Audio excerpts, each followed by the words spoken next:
E essa questão, né, sobre violência contra a mulher é tão latente aqui na Assembleia Legislativa de São Paulo. Nós vimos agora a doutora Análida no VT, que a gente acabou de exibir. E eu converso também com ela agora aqui no Alesp Notícias, a doutora Análida Coelho Monte, que é coordenadora do Núcleo Especializado de Promoção e Defesa dos Direitos das Mulheres da Defensoria Pública do Estado de São Paulo. Boa tarde, doutora. É um prazer tê-la, ouvi-la aqui, então, ao vivo com a gente, depois dessa reportagem que a Melissa nos trouxe, porque a Casa, aqui a Assembleia Legislativa de São Paulo, tem colocado no centro da discussão essa questão sobre violência da mulher. Bem-vinda. Muito obrigada, Júlia. Eu que agradeço o convite. Será um prazer participar hoje. E o quanto, né, se colocar em conversa no Legislativo, trazer à tona, ter uma CPI aqui na Alesp sobre o tema, o quanto isso ajuda ao todo, doutora? Nossa, eu acho que o trabalho desenvolvido na CPI é um trabalho extremamente importante e que reflete uma preocupação do Legislativo no que se refere ao enfrentamento à violência contra as mulheres. É muito importante que cada órgão, cada instituição, né, que seja parte nessa rede de enfrentamento à violência contra as mulheres possa ser monitorado e que se possa verificar se as suas ações elas são de fato efetivas ou não e em que cada um desses órgãos pode melhorar, né, no que se refere ao enfrentamento da violência, à efetividade da Lei Maria da Penha. Então, né, a CPI, assim que concluir as suas investigações, assim que finalizar o seu relatório, pode determinar que órgãos ou instituições do sistema de justiça ou que compõem a rede de enfrentamento à violência contra as mulheres possam tomar providências, né, por exemplo, para a melhoria dos fluxos, na medida em que essas investigações podem identificar alguns gaps ou alguma falha nesse atendimento, além de propor importantes alterações legislativas que garantam maior eficiência ao enfrentamento à violência contra as mulheres. E, doutora, hoje, se a gente for fazer uma análise de como anda essa questão, não só no estado de São Paulo, mas Brasil, essa questão da discussão de igualdade de gênero, políticas públicas que sejam efetivas, que realmente combatam a violência contra a mulher. Hoje, em que momento nós estamos disso tudo?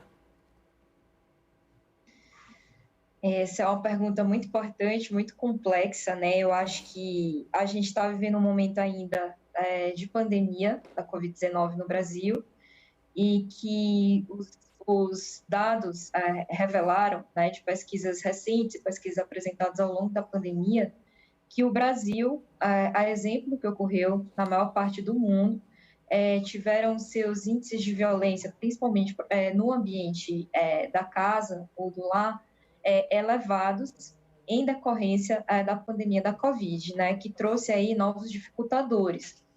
Além de nos colocar frente a fatores que não são a causa da violência, né? A causa da violência de gênero é a discriminação de gênero, Tá. mas que fatores que são catalisadores da violência, né? Como o desemprego, crise econômica, a vigilância constante, o abuso de álcool, então todas essas circunstâncias juntas e ainda a paralisação de alguns serviços de atendimento às mulheres, acabou fazendo com que essa violência disparasse, né? Então, a gente tem dados recentes, publicados pelo Fórum Brasileiro de Segurança Pública, dando conta que, no Brasil, pelo menos 1 a cada 4 mulheres foi vítima de algum tipo de violência no ano da pandemia da Covid-19, né, no último ano, e no estado de São Paulo, dados que revelam aí o aumento do feminicídio, aumento também de prisão em flagrantes, em decorrência da violência doméstica, aumento do número de requerimentos de medidas protetivas e aumento dos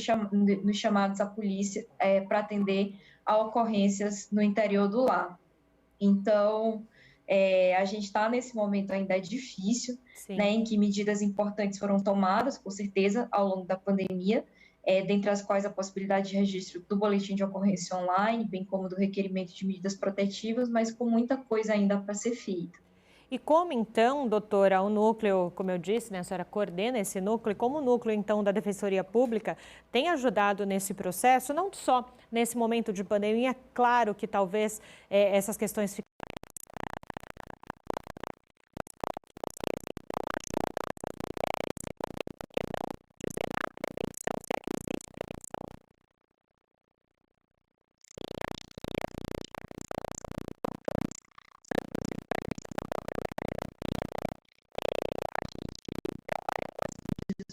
realizando, por exemplo, projetos de educação em direitos, né? A gente trabalha tanto com formação pedagógica de mulheres, quanto, inclusive, com homens, pensando, discutindo masculinidades, essas masculinidades tóxicas, papéis tradicionais de gênero, debatendo gênero nas escolas,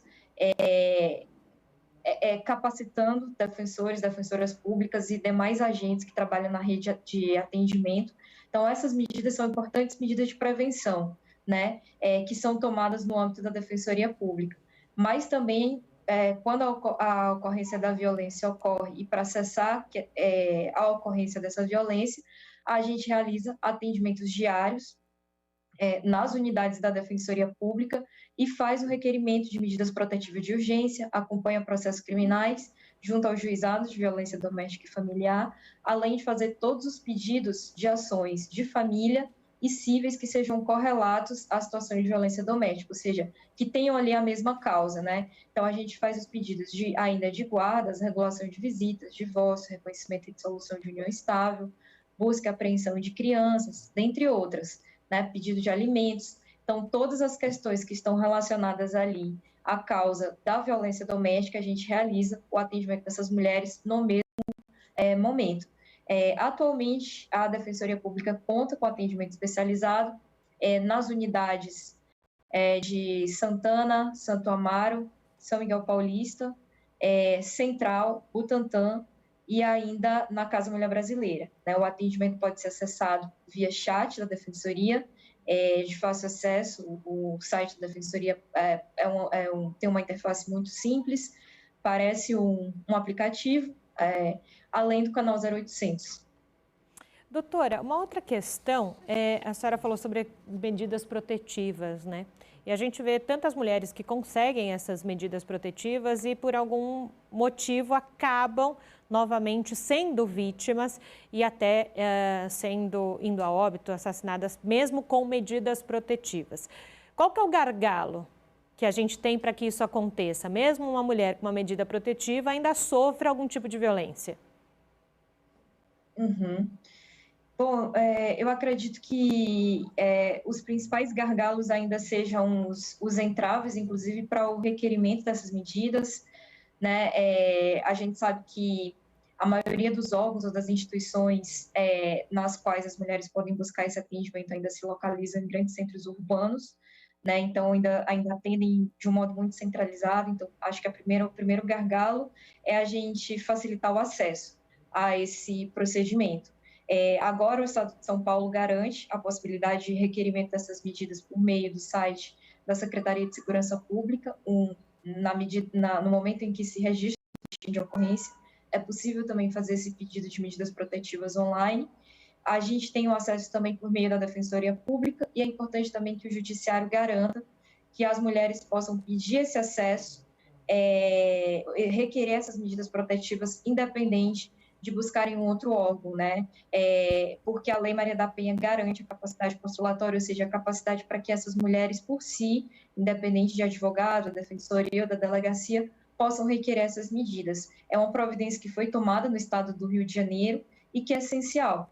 Além disso, é fundamental ainda que se garanta também que essas medidas elas possam ser tornadas eficazes, ou seja, que elas não sejam delimitadas a nenhum tempo pré-determinado. Muitos juízes e juízes ainda fixam as medidas protetivas por 2 meses, 3 meses, como se fosse possível prever, né, a duração de uma situação de violência doméstica de forma antecipada. Então, acho que isso também é um gargalo. E assim como vincular a existência dessa medida a um processo criminal, porque esses processos criminais, eles acabam, às vezes, por deficiências de investigação e não dependem da vontade das mulheres ou da situação de fim da violência doméstica, mas acho que é importante também que outras medidas, como Ronda Maria da Penha ou Patrulha Maria da Penha, possam estar mais disponíveis, né? Certo. Doutora, para a gente finalizar, ontem, né, durante a reunião da CPI, a senhora ouviu o deputado Thiago Auricchio, que é o autor da Lei 17.431, que consolida, então, 60 leis aqui vigentes no Estado, justamente sobre essa questão de violência contra a mulher, algo inédito no país, que pode ser uma boa iniciativa também para outros estados, não é?